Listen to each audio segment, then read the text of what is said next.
My name is Frankie Cihi. I'm an artist. I mainly do murals and large-scale paintings.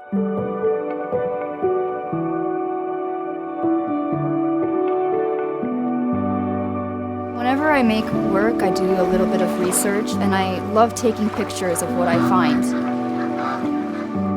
We went to an old junior high school that is now an artist residency. Sometimes when you're in a city like Tokyo or New York, everything is so busy and you don't really have time to process your thoughts. When you're here and surrounded by nature and openness, it's more about what you want to express. Just getting lost in the streets and kind of forgetting about other things and just focusing on being inspired. Because I'm interested in textile, I was able to go see how traditional aizu fabrics were manufactured. It was interesting to see how they did that and to learn the history and how rich the history was.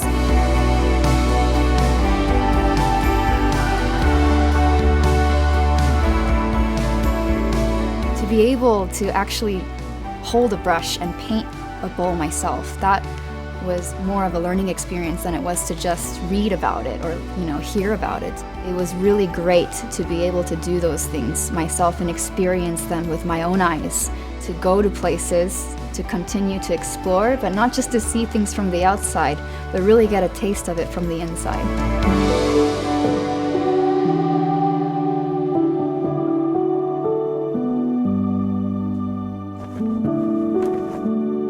I feel like Japanese art has a very rich appreciation towards nature.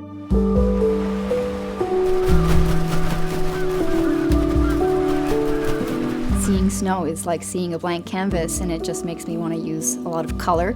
And hopefully my art sort of is able to translate that moment.